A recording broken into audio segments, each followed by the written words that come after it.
Well, hi everyone and welcome. I'm David Green and I'm very glad you're joining us. We've gathered tonight for an examination of America's divided political culture with Dr. Barbara Ferman. I'll be introducing her shortly.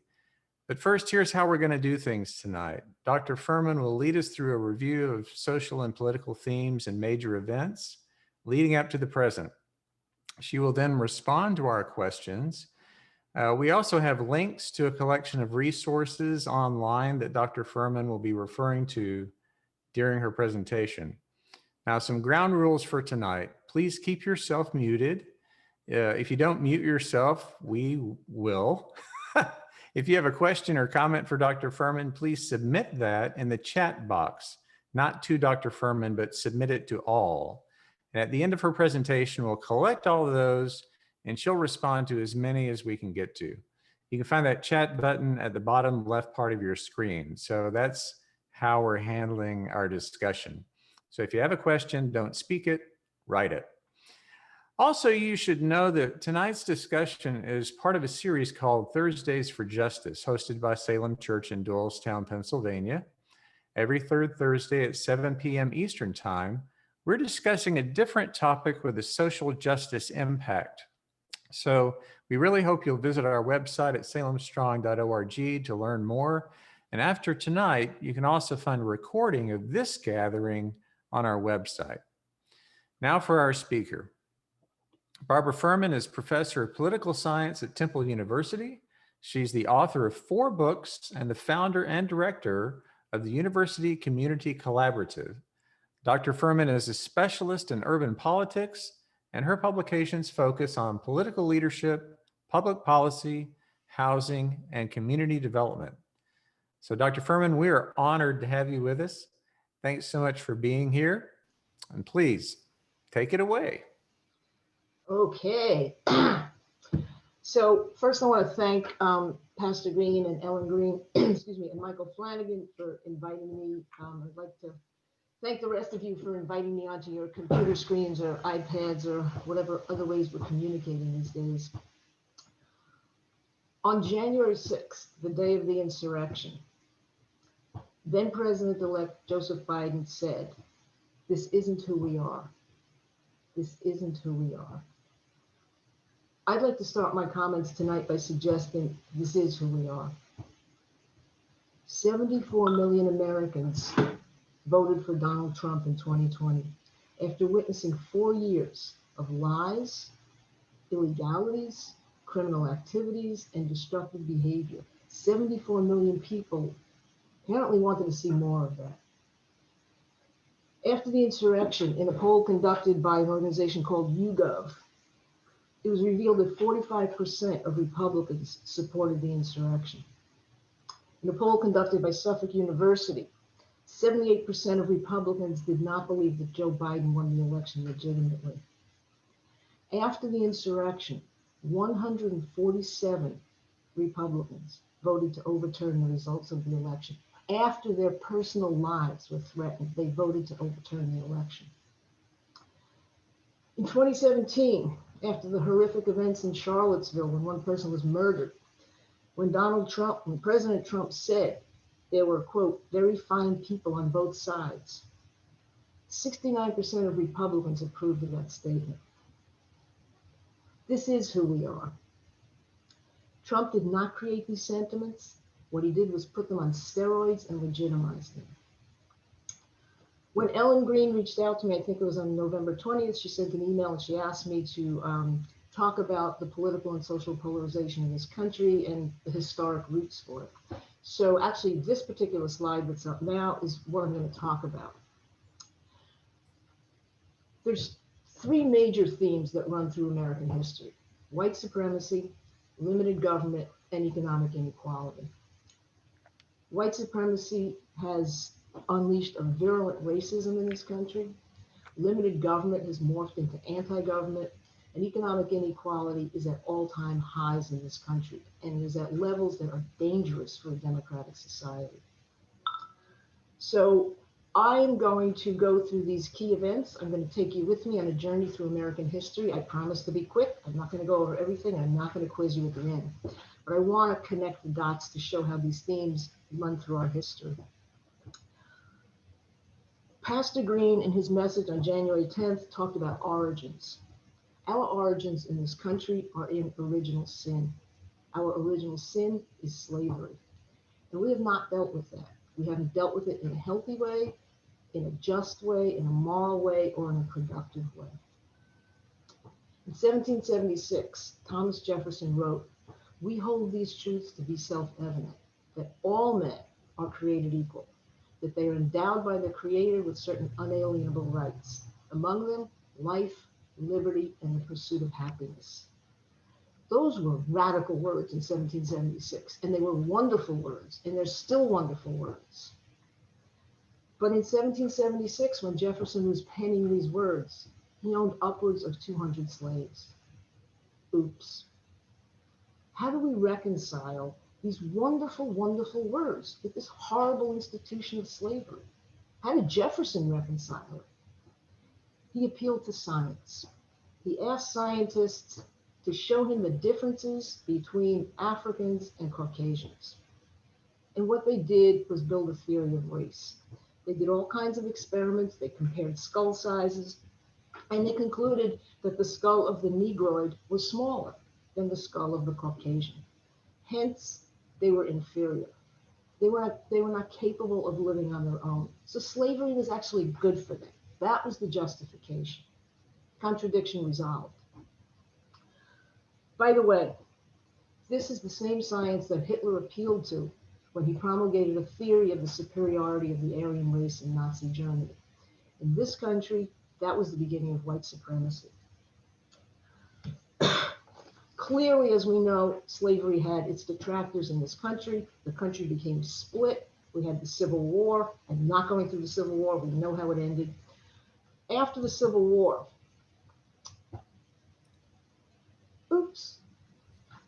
I'm looking at the PowerPoint. Okay, after the Civil War, we get a brief period called Reconstruction. And it was a period, I would say, of hope and a period of horror. It lasts from 1863 to 1877. The hope, during that period, Congress passed the 13th, 14th, and 15th Amendment. In the South, we had biracial governments, blacks and whites elected, working together to improve economic conditions for all people in those southern states, not just for whites, not just for blacks, but for all people. It was truly wonderful. It was a time of great hope. Unfortunately, the economic and political elites in the South didn't see that as too hopeful. And a lot of ordinary white people didn't see it as hopeful either. Think about it for a minute. Our initial justification for slavery is that blacks were inferior. Well, if in fact they were inferior, freeing them doesn't make them any less inferior. White supremacy was alive and well in the South, and that unleashes a horrible series of events. In 1865, the KKK is formed. During this period of Reconstruction, we have black codes. These were laws passed by a lot of different southern states that basically said you could lock up a black person for damn near anything. There were lynchings, burnings, mob violence, election day murders. 1877 was a presidential election, and there was a lot of corruption in that election. And it wasn't clear who actually won, so it went to a bipartisan committee in the House of Representatives. And the Democrats, who were the pro-slavery party, they said to the Republican Party, look, we will vote for your candidate, Rutherford B. Hayes, but get the hell out of the South. So there was a compromise, which is also known as the Great Betrayal. Rutherford B. Hayes, the Republican, becomes the president. The federal troops are removed out of the South. The hope of Reconstruction ends, but the horror continues. So one might ask at this point, how could the South operate so independently? They're part of the United States. To answer that, we need to look at the Constitution. No, I'm not going to go through the Constitution. When we wrote the Constitution, we intentionally set up a federal government that was relatively weak, not only militarily, but weak in relationship to state governments and weak in relationship to individuals. Why? When we were colonies ruled by Great Britain, the 13 colonies were self-governing. They had a lot of autonomy and a lot of independence. So when they become 13 states, they don't want to give up that autonomy. Who would? So there was a lot of battles, a lot of tensions, And they compromise, and we have a constitution that sets up strong state governments and a relatively weak federal government. Strong states' rights. So we move along as two separate nations. The North industrializes at a fever pitch, albeit with brutal working conditions involving mostly immigrant populations, and the South goes back to pre-Civil War days. The federal government has some involvement. They're subsidizing the development of railroads and canals to facilitate trade and industrialization, but for the most part, they're really not involved in our lives. Then we get to 1929. The economy goes into the toilet. There's a worldwide depression. Herbert Hoover, a Republican, is president, and he's doing nothing. Remember, we didn't want a strong federal government. People were desperate. They were starving. You had bread lines, you had soup lines, people were homeless. Sadly, it sort of sounds like today. And people were begging the federal government to do something. State governments had exhausted their resources. Charities, which were largely church-based, had exhausted their resources. The only game in town was the federal government, and they were doing nothing. FDR comes along, runs against Hoover, and promises to do a lot of somethings. FDR wins by the largest landslide in history at that point. Why? Because he said he would do something and people were desperate. They forgot that they didn't want a strong federal government. So Roosevelt gets elected in 1932, and he does a lot of things, a lot of programs, a lot of policies, et cetera, under this umbrella called the New Deal. And essentially what the New Deal was the federal government saying, we, the federal government, have a responsibility to promote and protect the social and economic well-being of American citizens. We get a whole raft of programs. There's direct cash assistance to individuals. There's a lot of job creation programs to put people back to work, Social Security to protect people in their old age, disability insurance, unemployment insurance. Roosevelt National Labor Relations Act recognizes the power of workers to bargain collectively, hence unions, so that you can somehow level the playing field a little bit between owners who exploited workers and workers who had been exploited. We get housing programs during this administration. There's a lot of regulation of the economy, production levels in agriculture and industry, regulation of banks, stocks, et cetera, et cetera.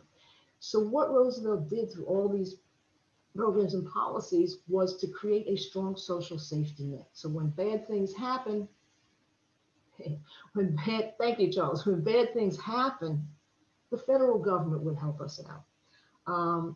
And some of his programs, especially the housing programs, led to the development of a solid middle class in this country. But it was a solid white middle class. The housing programs of the Roosevelt administration were wonderful. It turned us from a country of renters into a country of homeowners. But Blacks couldn't access those programs. Social Security, Blacks, as it was originally designed, were excluded from Social Security. One of the reasons that Roosevelt did this was to get support from the Southern white conservatives, who was the Democratic Party. FDR was a game changer. We went from a weak federal government to having a major federal government assuming a lot of responsibility. And there was not everybody agreed with Roosevelt's policies, we know that, but there was a general consensus in this country that, yes, the federal government should be assuming these responsibilities. That consensus would begin to fracture in the 1960s. During the 1960s, there were a lot of social movements in this country. There's the civil rights movement, the Chicano movement, the student movement, the anti-war movement, the women's movement, groups that had been marginalized from the larger society saying, hey, we're Americans, we're not chopped liver. We want part of the benefits of society. So a lot of social movements in the 1960s. 1963, after John F. Kennedy is assassinated, Lyndon Johnson takes over as president, and he decides to fill in all the gaps in the New Deal programs. Roosevelt's programs covered a lot, but there were gaps. And Johnson is signing legislation left and right, Voting Rights Act, Civil Rights Act, all kinds of programs, anti-poverty programs, on and on and on. A lot of the programs were addressing the needs of racial minorities because it hadn't been addressed before, in the context of all of these social movements. That didn't sit well with some white people, especially the Southern white conservatives, who were the bedrock of the Democratic Party. This discontent created an opportunity for politicians to manipulate racial animus for political gain. And the term for that is dog whistle politics, the manipulation of racial animus for political or economic gain. 1968, Richard Nixon runs for president against Hubert Humphrey. One piece of his platform, law and order. That was a dog whistle for lock up black people and other protesters, but largely black people as a result of the civil rights movement. Another piece of his platform, states' rights. That was a code word for when you get the federal government out of the South. When Johnson signed the Voting Rights Act, part of that act had federal monitors going into polling places in the South on election day to make sure that blacks were not being denied their constitutional right to vote. That harkened back to Reconstruction in these southern states, and it was like a craw in there, whatever that is. So what Nixon was saying is, I'll pull those out, don't worry about it. Nixon, by the way, was not a conservative. He was a moderate using dog whistle politics.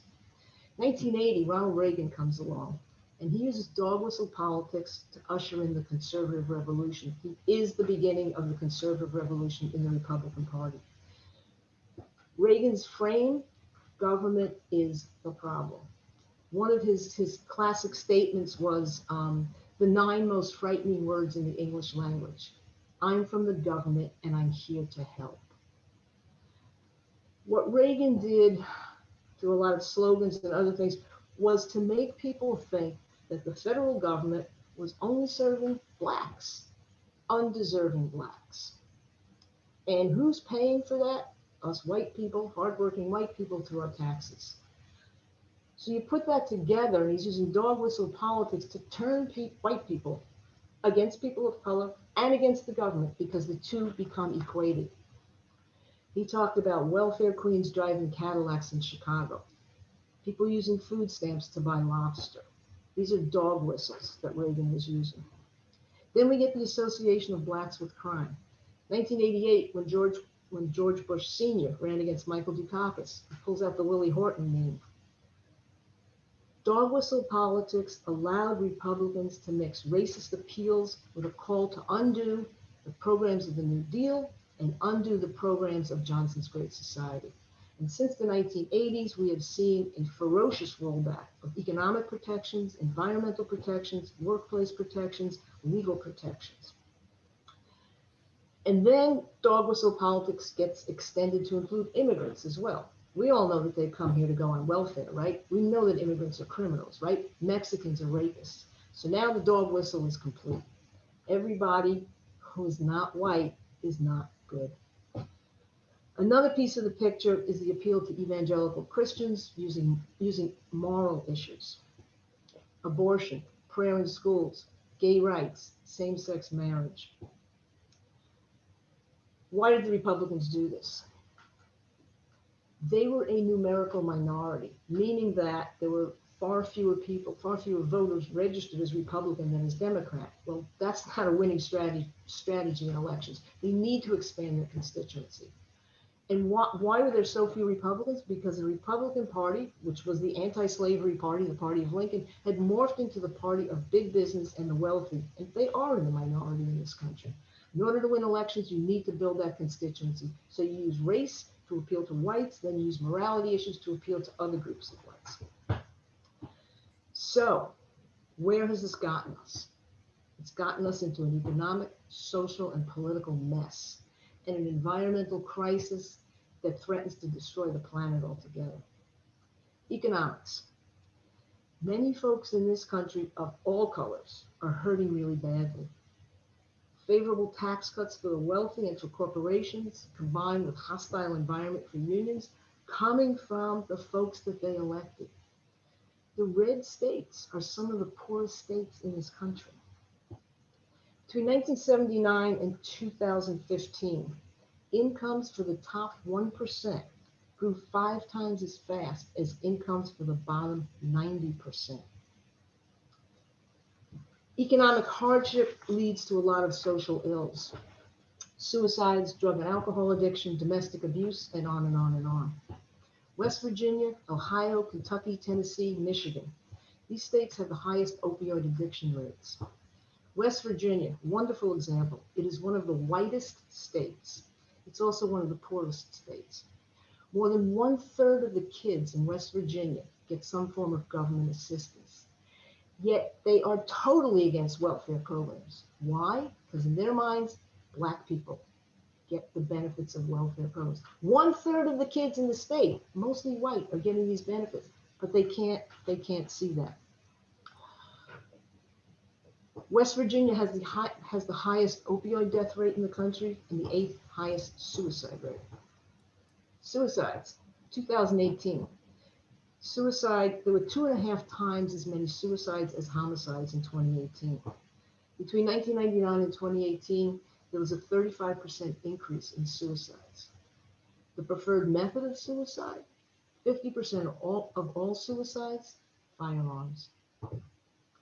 Politically, we are so broken in this country.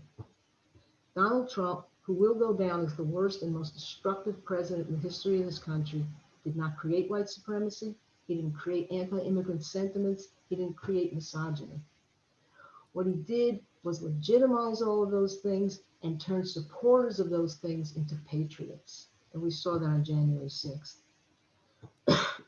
He appealed to our worst instincts and valorized them.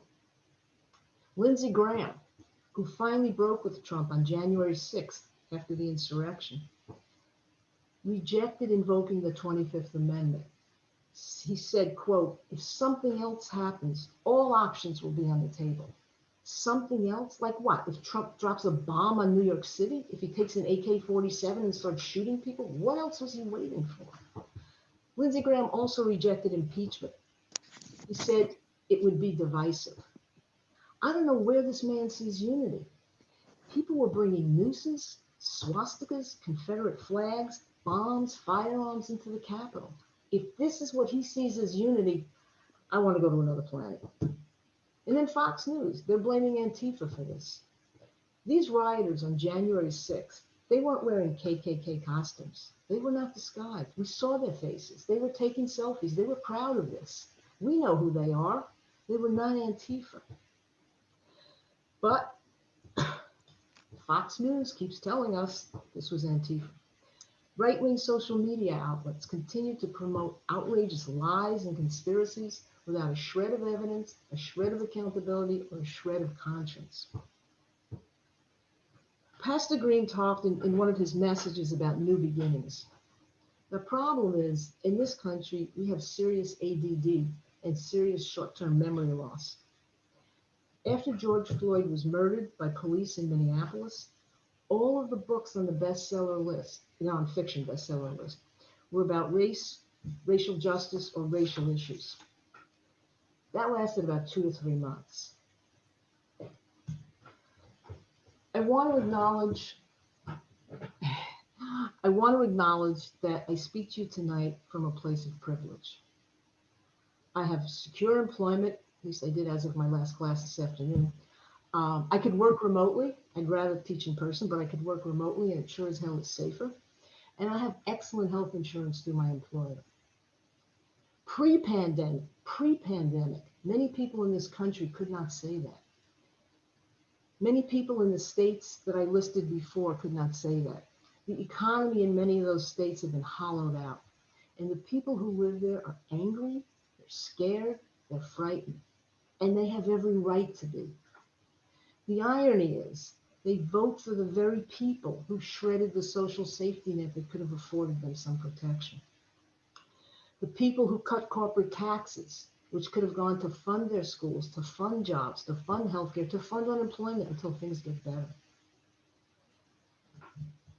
David Green began by telling you a little bit about the now me. I want to take a minute or two to talk about the before me. I grew up in a working class neighborhood in Brooklyn, when Brooklyn was affordable. I grew up in a working class family. We didn't own a home. We lived in a 4-room apartment. I shared a bedroom with my older brother till I was 18. My father drove an old car, which for whatever reason he never cleaned. My dad worked in the post office at night. My mom went back to work when I was 10 to supplement my dad's income. I went through the public school system, kindergarten through 12th grade in Brooklyn. It wasn't great, but it was good. I had a solid education. And then I went to college. I went through the City University of New York system. It was free. Well, I take it back. It was $50 a semester for student fees. What that money went for, I don't know, but $50 I could afford. That was the only way I could go to college. That was the only way most working class kids in New York could go to college. That was the that was the engine of economic mobility for millions of working class kids. And I got a really good education there, which enabled me to go to graduate school. And I got scholarships and fellowships for graduate school. So I came out with a PhD with no loans. My students at Temple University, many of whom are working class kids, they pay, if they're in state, they're paying roughly $18,000 a year in tuition. If you add in room and board, it's close to $30,000 a year. They are going to come out at the age of 22, 23, 24 with about $35,000 in debt.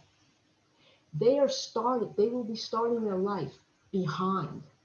A college education shouldn't be putting you behind, it should be putting you ahead. But I grew up in a different time period, and I was very fortunate. I grew up in a time when government did provide a lot of services, and a lot of us benefited significantly. I worked hard, I worked very hard, but there were a lot of opportunities for me if I worked hard. Today, if these kids work hard, they face $35,000 in debt. We've been led to believe over the last 40 years that everything is a zero-sum game. That if David Green gets something, it's at my expense. And if David Green looks different from me, I'm going to get annoyed. And if I believe that if I believe that David Green is like not pulling his weight, I'm going to be more than annoyed. So I'm going to end where I started. This is who we are. White supremacy is real, it's ugly, it's scary, and it's killing us. We need to acknowledge it, we need to sit with it, and we need to figure out what to do about it, because on its own, it is not going away. I've probably disappointed some of you, or many of you, who are hoping I would give some positive spin or whatever. There are no simple solutions. There's no sound bites. I mean, there's sound bites, but they don't get us anywhere. There's just a long road with a lot of hard work. And I think that your social justice series is part of that long road. And I thank you for letting me walk with you on part of that road. Thank you, Barbara.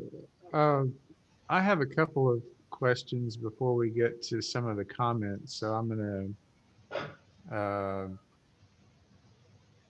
do that right now. It's something that has, I remember from reading Ibram Kendi this summer, his, him saying that it's very important for us to look at policies as a way of changing things. And one of the things that I still cannot figure out is we have policies that on many levels of government that effectively penalize and marginalize people of color, but also lower income white people. And I'm scratching my head at, from a practical political standpoint,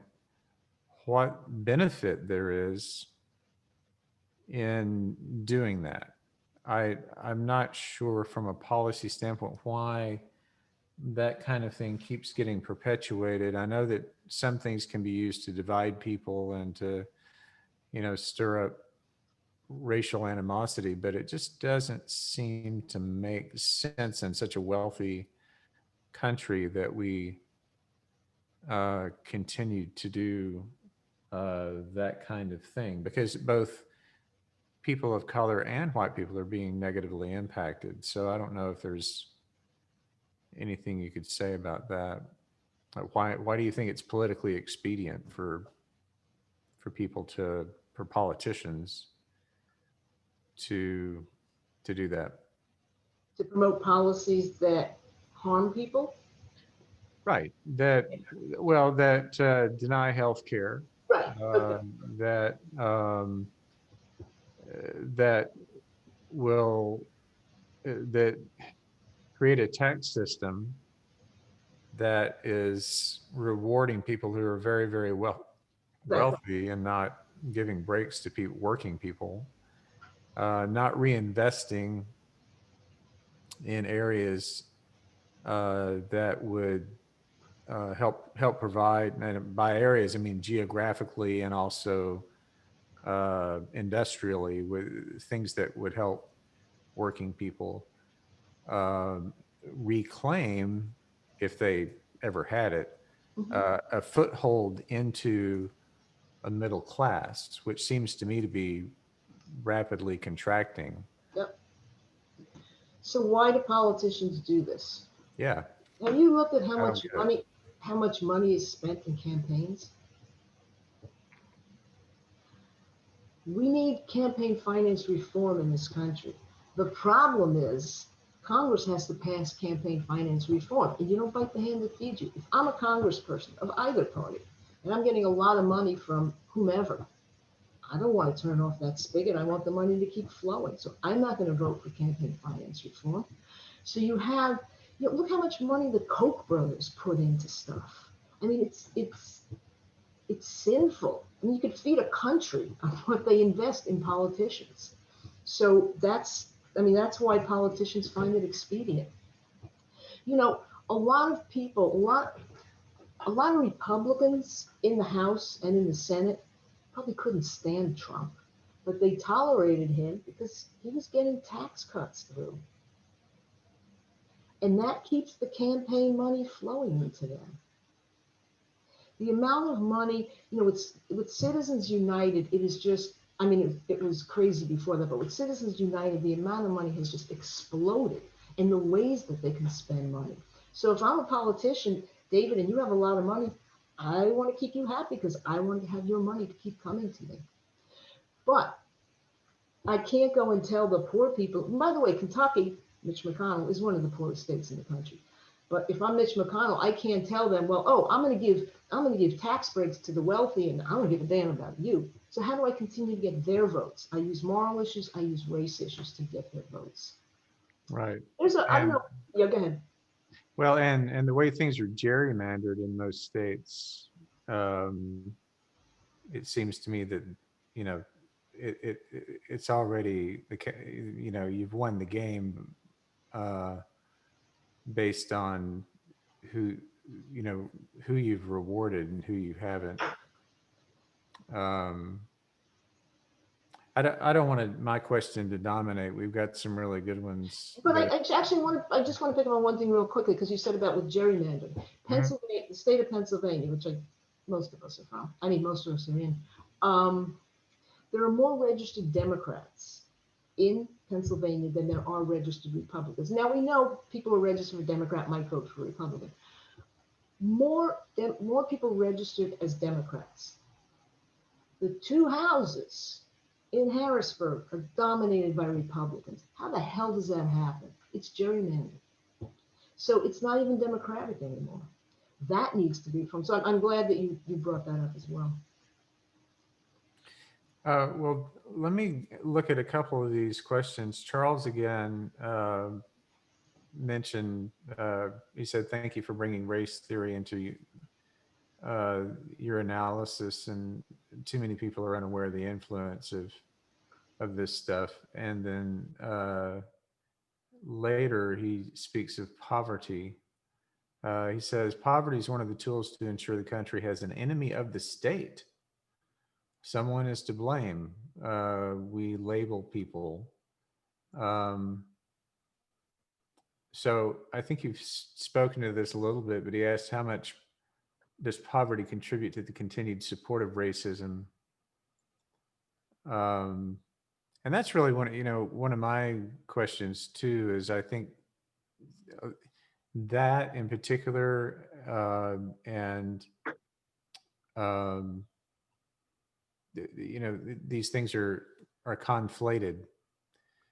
uh, and we make assumptions about people based on their economic status and their skin color. And so, are they our enemy? Do we see them as a threat? We see poverty as well. Let me do the poverty thing. Blacks are disproportionately poor. In other words, based on their numbers in the population, but there's more poor whites in this country because blacks are what, maybe 12, 13% of the population. So there's certainly more poor whites. Um, and nobody wants to be at the bottom. So if I'm poor, at least I'm white. I could feel good about that. Otherwise, I'm not going to feel too good because I don't have too much to feel good about. And it's interesting, I talk about Lyndon Johnson and his anti-poverty programs. And I kept stressing throughout this, the Republicans, the Republicans, the Republicans. But Democrats have been caught up in dog whistle politics as well, because the nature of the game has changed and they kind of went along with it. Johnson talked about race. Johnson talked about poverty. Johnson talked about equality. Democrats haven't been talking about that ever since then. Then all of a sudden, Democrats talked about the working class, no longer poverty, particularly working class. They don't even talk about that anymore. Now it's the middle class. What happened to the working class and the poor people? I mean, they've grown in size. Nobody's talking about them. It's like we have this mythic conception of things. And where did I go with that one? Yeah, so I think it's not necessarily in the interest of people to have poverty, but again, if I'm in office and I have a choice, I could spend money. Look, the government is not a business. Most of its money comes through the taxes that we pay, right? What am I going to do? I'm the federal government. What am I going to do with all these tax dollars I've collected? Do I give it to Emily Galpin or do I give it to Kathy Green?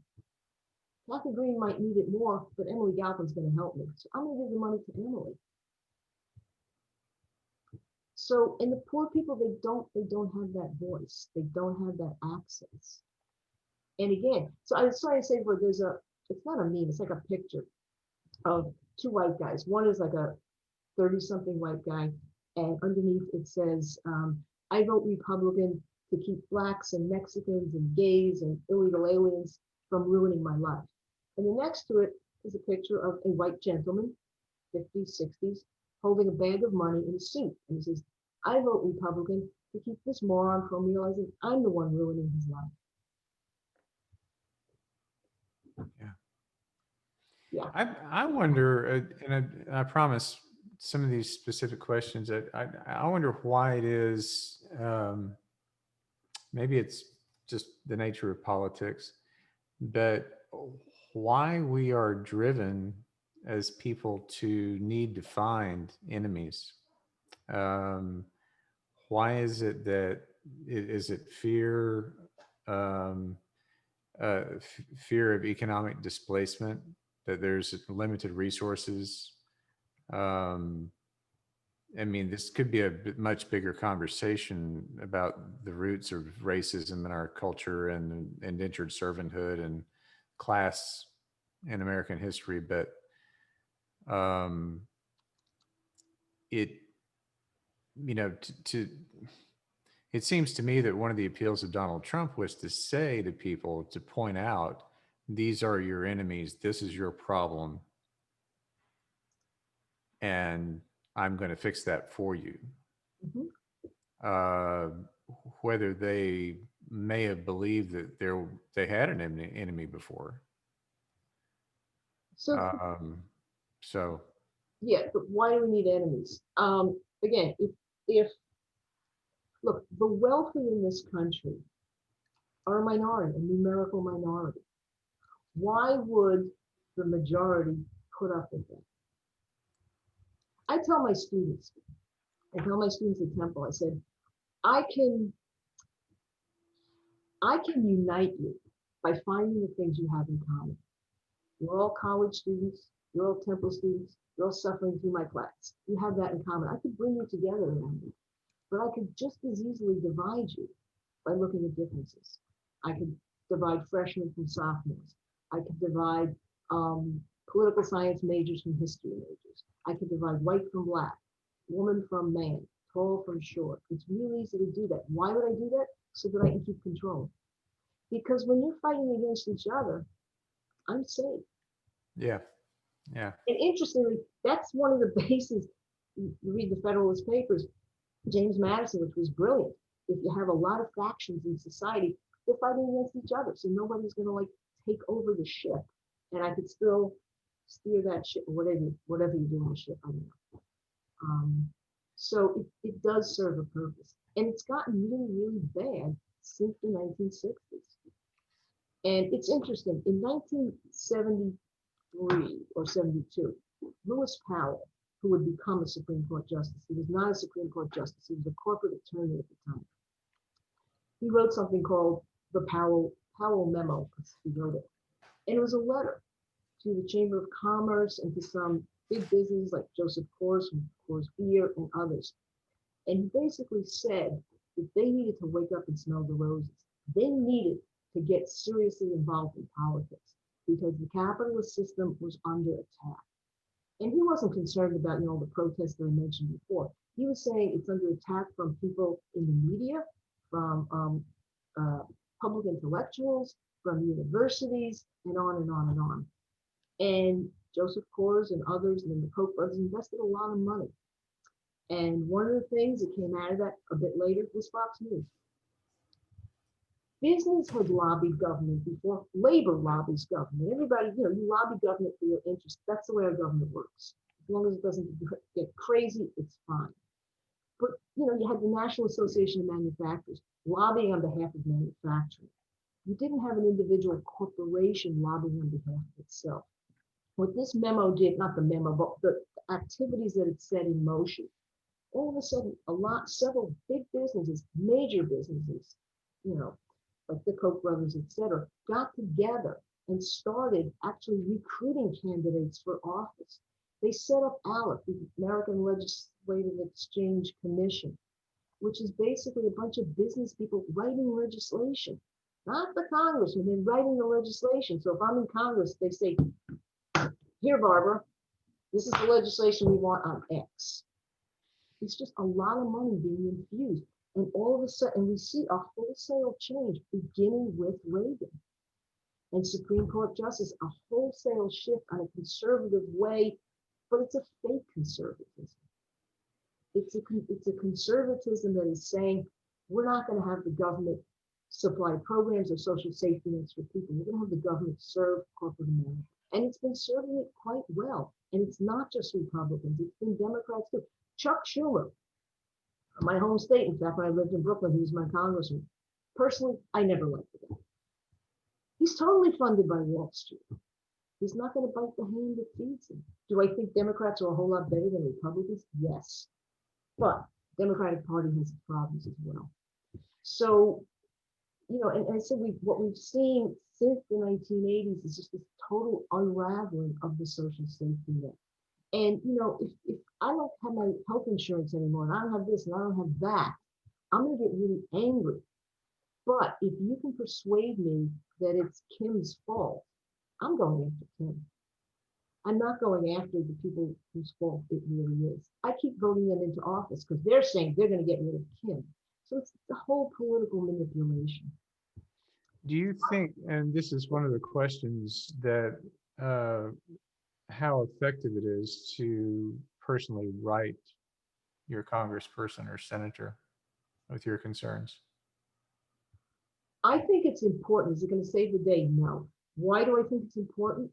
Because they need to know that people are watching. Mm-hmm. If nobody's watching me, I'll do whatever I want. If I know I'm being watched, I'm going to be a lot more careful.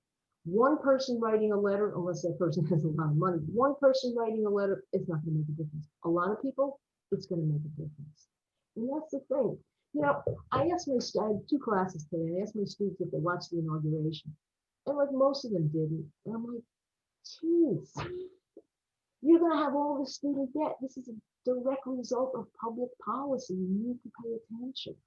But, we're asleep at the wheel. And people have to start paying attention. And if elected officials know that eyes are on them, their behavior will change.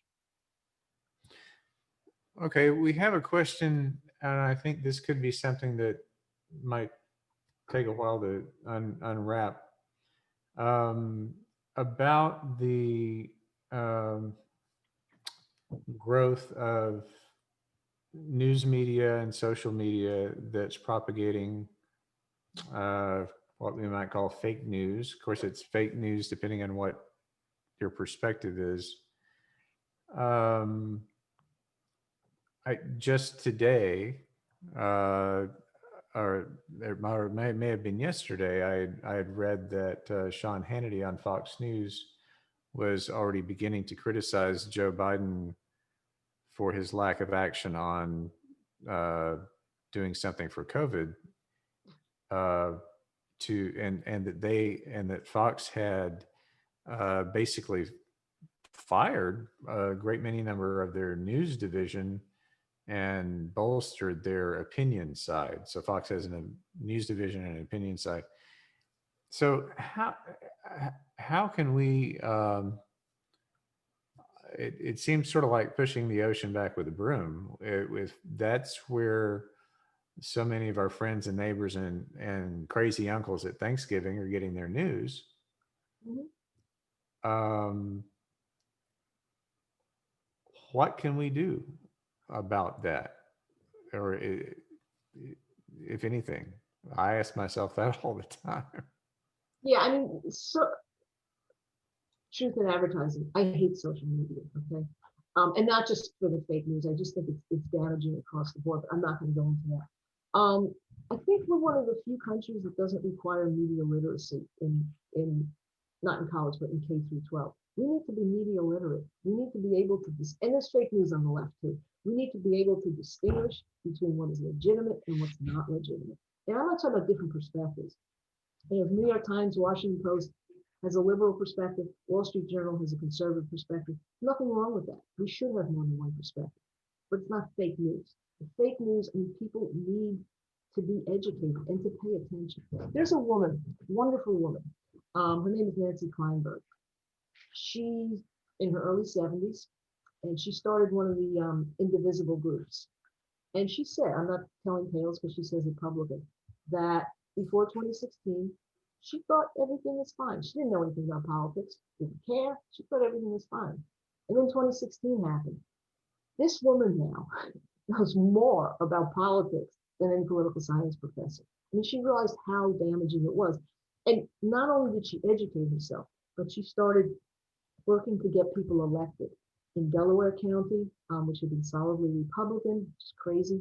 And it's people need to understand that this is important and that we have to make this important because the stakes are just too high, especially for young people who are just starting out their lives. Things are Mhm. not going to get better. Now, I hate to be the voice of doom and gloom, but political science is known as the dismal science, by the way. Maybe I should have told you that, David, before you invited me. Um, but people need to pay attention and educate themselves. You know, a lot of issues are very complicated. I don't pretend to understand the science behind climate change. I trust the scientists, but I don't understand the science. Tax law. There's probably 5 people in the country who understand tax law and their tax attorneys. But at least to understand the general parameters of things, to understand that taxes on the wealthy, tax rates have gone down, down, down, down, down. You don't need to understand all the intricacies of tax law. You don't need to understand all the science behind climate change. Trust the scientists. It's not 3 scientists saying this, it's a lot of scientists saying this. So people need to pay attention and to educate themselves. And I'm an educator, so obviously education is really important to me, but you know, so much of what I've been saying is has been able to happen because people are not educated, because people don't care. And you know, I understand there are days when I just want to pull the cover back over because it's just so miserable out there. But it's not gonna get any better if we pretend it's not there.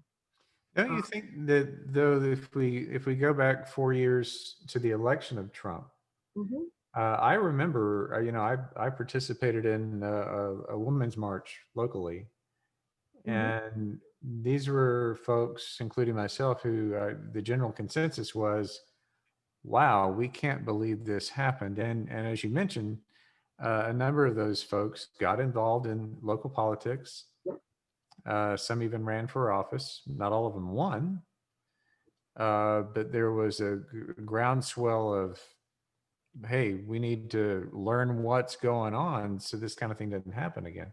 Yeah. So, I mean, you could look at that as a positive, Yes. that we were jarred awake. Yep. Um, we have about 6 minutes left if we're going to stick to our schedule. Let me get to some of the other questions that are on along areas we haven't really we touched on. Oh, here, this is a great one. Marcia Weintraub. Thank you, Marcia. I was just going to type back to Marcia. Yes. She just submitted this. Yeah. As much as we emphasize education, there's the example of Josh Hawley, who went to Stanford and to Harvard. So Josh Hawley, if you don't know, is the Missouri senator who's probably going to run for president in 4 years, but he's been making some waves.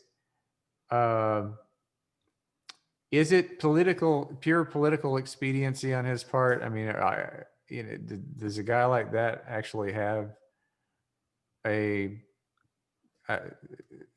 I can't figure him out. Well, I'll add even more to the fire. Ted Cruz went to Princeton. They are political opportunists. Yeah. Total political opportunists, and the levels of hypocrisy. I didn't read the article, I just saw the headline. I think it was in the Washington Post. Lindsey Graham now is blaming Nancy Pelosi for the insurrection on January 6th. I mean, how do you spin this stuff? I mean, if it weren't so painful, it would be comical. Yeah, I mean, there are total opportunities. But to get back to David, you said, and some people even running for office. I actually had a Zoom meeting with a young man. I guess he's around 30, Temple graduate, and he's a school teacher in Philadelphia. And that's all I'm going to say. He's considering running for state office, and I was so energized by his enthusiasm and his and he's talking about workers' rights and unions and education. I mean, in my mind, he's on the right side or the left side. He's on the correct side of all the issues. And I was like, God bless you. And I've made a lot of calls and emails, etc. I will do everything I can for him. We need people like him. And there are more people like that coming up. So I do take some heart in that. But for every, I'm not going to say his name, let's say his name is Joe. For every one Joe, there's 100 people who aren't paying attention.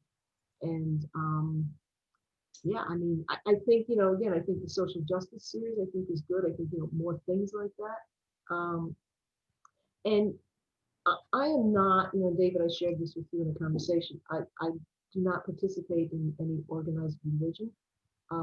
But I really think that a lot of this can come out of faith-based institutions.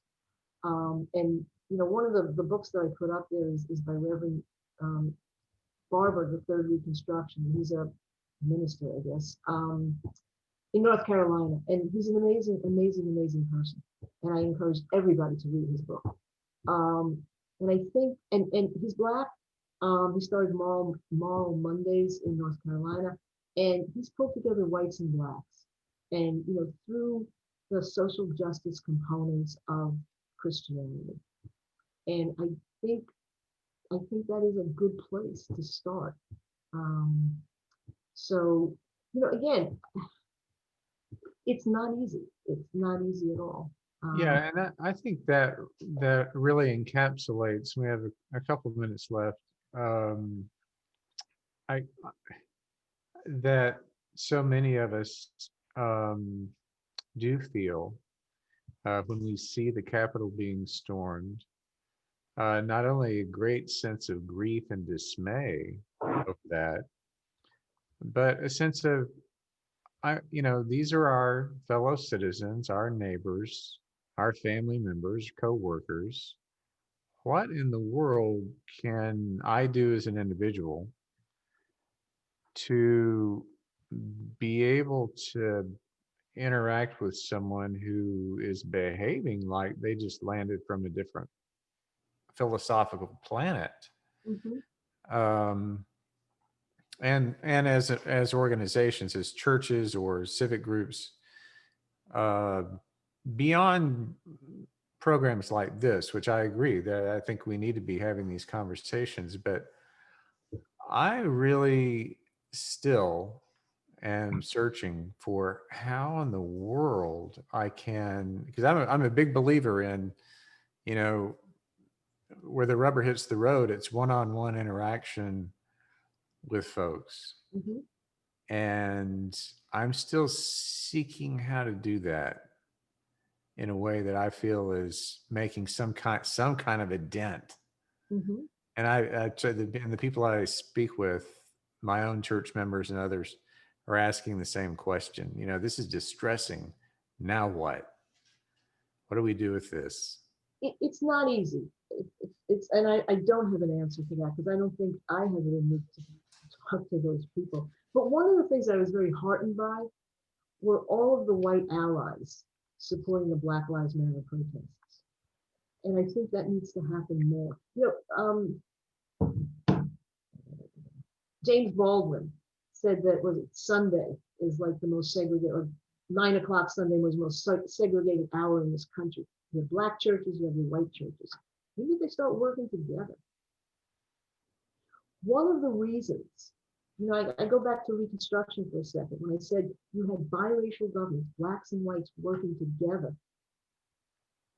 And that scared the living daylights out of white economic and political elites. So they use race to break them apart. But just think, if whites and blacks and browns can work together, poor and lower income people can work together, we can see a lot of change. You can't, and they did that with unions too. When they tried to unionize in the South, what did the bosses do? They brought up race issues. Oh, you're gonna have a union. Black guy's gonna take, and they didn't use the word black, they used the N-word, gonna take your job. Is that what you want? We have to get past that. Some people never will get past that. But there are Well, people working at this. well, Barbara, thank you. Barbara, what can we do now? What can this, besides these series, what else can we do now? I think you can talk with people in your like-minded people in your community. It's always easy to preach to the choir, right? Talking with like-minded people in your community, getting them to understand that they need to pay attention to politics, local elections, whether it's school board elections, city council elections, mayoral elections, commissions, what have you, just getting more people into office. And it has been happening since 2016 as a result of Trump's election. So I think there are things that could be happening. And just educating oneself. Um, I think thank you for that. I hate to cut anybody off. We do need to wrap our time up, and I would like to thank everyone for participating tonight, especially Dr. Barbara Ferman for your leadership in this discussion.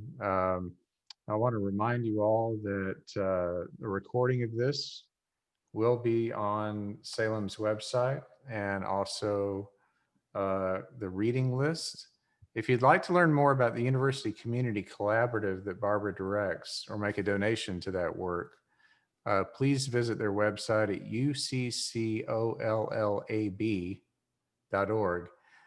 And again, the references are on our website, the recordings on our website. Also, more information about our monthly series called Thursdays for Justice. Next month, February 18th, we're going to be joined by Tony Coelho, who, as a congressman from California, he was the House Majority Whip and was the primary sponsor of the Americans with Disabilities Act of 1990. So our topic on that Thursday night will be Opening Doors in America, the ADA, and what it means to you and me. And you can find out more about that and join that conversation by clicking the link at salemstrong.org. So I am David Green. I'm pastor at Salem Church. Thank you so much again for joining us. And thanks everyone for participating. Have a good night.